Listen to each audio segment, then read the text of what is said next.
Hello, BookTube, and welcome back to our 2024 read-along of Frank Herbert's masterpiece, Dune, which is the story of two families. I won't say alike in age and dignity because one of them is good and one of them is evil. Uh, the House Harkonnen, in this far future science fiction imperium, multi-planet imperium, has been running the planet Dune for quite some time, very lucratively, because Dune is the only planet anywhere in the known universe that produces the spice melange, which humans can take to increase sensory awareness, to drastically increase life, make them largely immune to normal poisons. That's incredibly addictive. Once you start taking it, you can't stop taking it. And it's only found on the sands of Dune. And it's fiercely protected by giant sandworms that attack anything that comes near the sand patches. It is still possible to mine spice from the sands of Dune, but it's very dangerous. And the Harkonnens whip and bully and brutalize their native Fremen population while they send out miners to do this. But they are ordered by the emperor of this imperium to leave the planet Arrakis, known colloquially as Dune, so that their rivals, their hated enemies, the House Atreides, the good guys, can take over.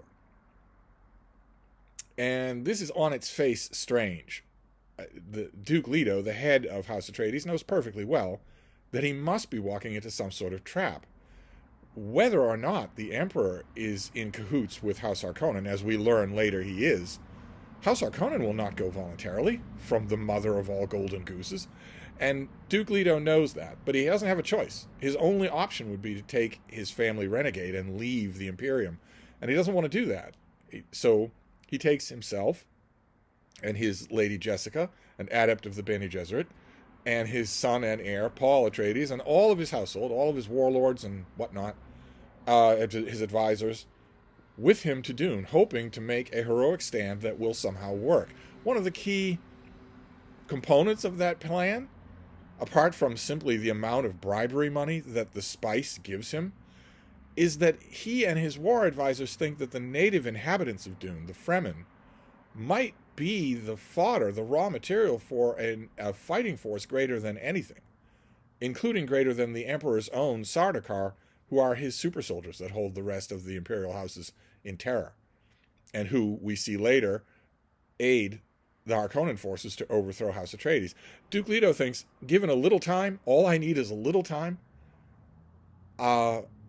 I might be able to train up a force of Fremen to match or beat the Sardaukar, in which case the power balance would change quite a bit. I would have control not only of the spice, but I had the ability to defeat my enemies and defend myself.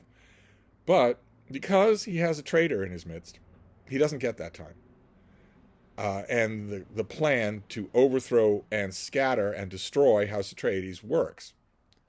The Emperor is in cahoots with House Harkonnen, and House Harkonnen is a cadre of utterly brutal thugs.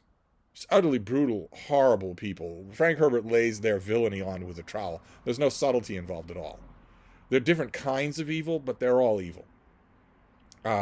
Thoroughly. They're not misunderstood. They're not nuanced in any way. They oppress the native population. They have horrible, humiliating rituals. They oppress and also hunt for sport, conduct pogroms on the Fremen out in the fringes of the deep desert. And when they bring down House Atreides, they scatter to the winds, hoping that they have sent the Baron Harkonnen, the head of House Harkonnen, hopes that he has sent young Paul and Lady Jessica to their deaths in a sandstorm, or that if failing that, his operatives can chase them down some other way. He kills Duke Leto, and he scatters the rest of Leto's people, and we see their various fates. We see that they a lot of them survive. Thufir Hawat, Duke Leto's Mentat assassin, survives. Duncan Idaho, his swordsman, survives at least briefly and then seems to die cut down in defense of Jessica and Paul in order to enable them to escape. We see, just recently, we saw Gurney Halleck, another one of his war masters, who has managed to escape with a small band of Atreides men and join the smugglers, who are a big part of the economic and social ecosystem of Arrakis. The Harkonnens would never think of trying to eradicate smugglers as they periodically try to eradicate the Fremen, because that would be a really bad idea. The smugglers make the world go round. We also see the fate of the traitor, Dr. Yua, a trusted family doctor of the Atreides, who betrays them for his own personal reasons. He is not just a cut and dried black and white bad guy like the Harkonnen. He has reasons. Although he almost abandons them, because the Atreides inspire loyalty, and they do it pretty quickly. And they don't do it by any nefarious means. It's because they're noble.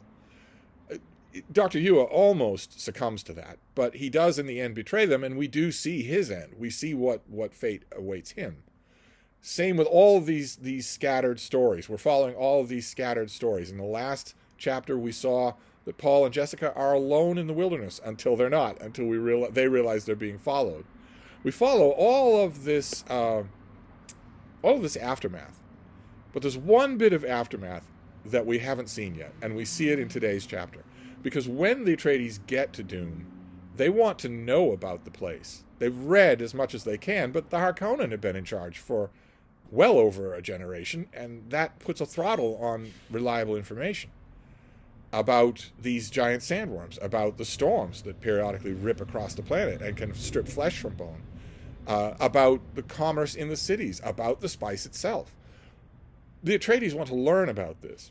And one of the places they go for information, one of the sources of info dumping in the first part of the book, is the Imperial planetologist, Leet Kin, who's not native to Dune. He is sent by the Emperor to study the planet. He's an ecologist. And that, if you know anything at all about the origin of this book or about Frank Herbert himself, you know to send up a bellwether on that term. You know that means he's crucial. And it turns out he is crucial. This is at its heart an ecological novel, born of Frank Herbert's appreciation of ecology, the ecology of the desert. And it turns out that Leet Kin is incredibly crucial because he's two people. And that only becomes gradually clear both to the Atreides and also to us, the reader. Kynes, the planetologist, and Leet, who seems to be semi-worshipped as at least a powerful leader, prophet figure by the Fremen, it takes a while for the narrative to be clear on the fact that they are the same person. That Leet Kin is the same person. Who has the trust of the Empire for having this imperial position, but who also has the undying loyalty of the Fremen for having promised them their foremost dream, which is for Dune to become a green planet with flowing water, a paradise world. They don't like drinking catch pockets of their own recycled urine out in the desert. They don't like that. They don't like living in rock sieges out in the desert. They want a green paradise world like they've heard about. And Leet Kin has promised them this, not through magic, but through ecology. We need to recapture a certain amount of the planet's water system. Briefly, Duke Leto, earlier in the book, almost gets Kynes, the planetologist, to start talking about that, to start talking about the mechanics of how you would do that on a planet that's almost entirely desert, except for ice caps. Briefly, he almost tempts him to start talking in detail. But we know that Kynes has been conscripted to look the other way as the judge of the change and not call the House Harkonnen out on their many, many violations of a peaceful transfer, but also to betray the Atreides. He is on the side of the Imperium.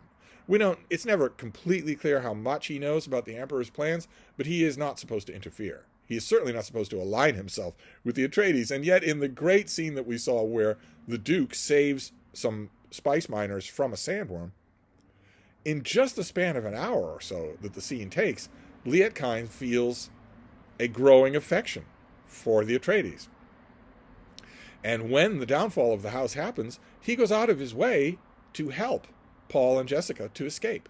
He takes them to one of those Imperial testing stations. He gives them the equipment that they need to flee into the desert, or they would be dead.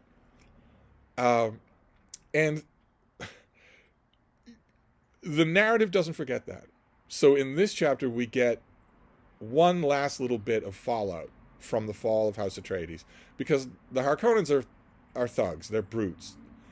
And this, despite the fact that Leet Kin helped them, they have nothing but contempt for people who help them. They have nothing but contempt for everybody, including each other. But they can't act against each other, but they can act against Leet Kin. So they brutalize him. They capture him, they brutalize him, they wound him, maybe fatally, and then they remove his clothes and deposit him in the deep desert. The irony in the chapter this time around is that they like the idea that the desert that he champions so much will be the thing that kills him. Because if you don't have a still suit, if you don't have an environmental suit out in the desert of Dune, you won't last long. But it's worse than that, because they've deposited him on a pre-spice mass. The spice, there is an ecology, an ecological system to the spice. There is a chain of how it is created, why the sandworms are so protective of it, etc., how it happens. And a couple of the stages of its formation are dangerously violent. And one of those is when these creatures down and deep in the sand start capturing water and transforming it into spice. And as they're doing that, water and gases are building under the surface in a bubble that will eventually erupt on the surface. And that's called a spice blow. And in the scene that we're reading today, it's all Leet Kin's. There are no other characters. He is semi-delirious. He's been wounded. He's no doubt suffering from dehydration, exposure, and also blood loss. And he is crawling along the face of a dune. And he knows, just because you can't get rid of his ecological knowledge, that he's on top of a pre-spice mass and that he's got to get away from here. Because even if he survives the explosion, he won't survive the worms that inevitably come to such an explosion. But he's semi-delirious. He's seeing his father. His father is lecturing him all throughout this chapter as he gropes along on the sand, a dying man. At one point he says to the ghost of his father, "Can't you stop lecturing me? Can't you see I'm dying?" It's not all that. For one brief instant in this chapter, there's the hint of a very different book. Because Leet Kin has sent out word. Before he's captured by the AR Conan, he sends out word not only that his Fremen must aid Paul Atreides, they must aid the boy, because the boy has expressed a sympathy with his dreams of reclaiming the planet, but also that they must, of course, look for him. He didn't send out those instructions waiting to die. He sent out those instructions expecting to live. He didn't expect what everyone should expect, which is that this is the payback you get from working with the AR Conans in any way. For a brief instant in the chapter, there's a chance, well, there are birds circling over Leet Kin's because he's dying, and the Dune is a horrible place for water scavengers, blood scavengers. And he's thinking, in this chapter, in the midst of his delirium, he's thinking, well, surely my people will spot those birds and wonder what the reason is. Surely they know about the pre-spice mass and will be keeping an eye on it. Surely they're looking for me.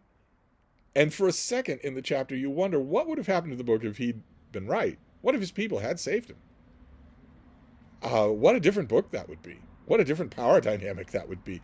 But it's not going to happen. This is a tragic chapter.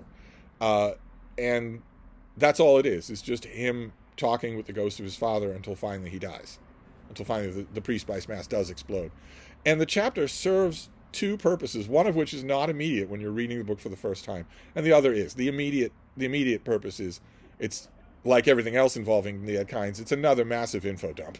It's very good. It's very entertaining. I don't mean to denigrate it by calling it that, because the ghost of Kynes' father tells him all about the ecological systems of Dune in far more detail than we've heard so far. And that's fascinating. Absolutely fascinating. The other purpose is hidden until you've read the whole book, including the appendices, because one of the appendices of this book is a long narrative chapter. It's not tables and figures. It's a long narrative chapter of Leet Kynes' father, Pardot Kynes, first encountering the Fremen and first giving them the vision of what the science of ecology can do to further their dreams, which had only been folklore dreams before then. Here, this weird, idiosyncratic man who is the typical tunnel vision scientist to the point where he doesn't even realize when he's in danger, and also the typical tunnel vision scientist in that he himself is extremely dangerous. He doesn't even realize how close the Fremen come to killing him. Pardot Kynes doesn't even realize that. He's oblivious to the legend that he starts to form among them. He is the opposite of a charismatic leader. But it works anyway, and the Fremen adopt him and also come to revere him and his son. And this chapter exists in dialogue with that chapter. So you won't get the full effect of this until you've read the whole book and maybe go back and look at this chapter. I always find this chapter about the slow, agonizing death of Leet Kin's particularly touching. It's illustrative because when Frank Herbert wants to give you an unnuanced set of villains, he really doesn't kid around. The AR Conan are just awful, in a way that even the betrayer of House Atreides, Dr. Yua, is not. But I always find it sad because this is the end of this character, and this character is really interesting. He's one of the most interesting characters in the book. And he meets a squalid, horrible, and brutishly ironic end. So that's our chapter for today. It's not exactly uplifting reading, but at least now we have wrapped up all of our loose ends. That was the last of them. Now all we have to do is find out what's going to happen to the stars of the show. What's going to happen to Paul Atreides and his mother. And we'll find that out soon enough. So I'll wrap this up for now, and we'll be back next time. Thank you.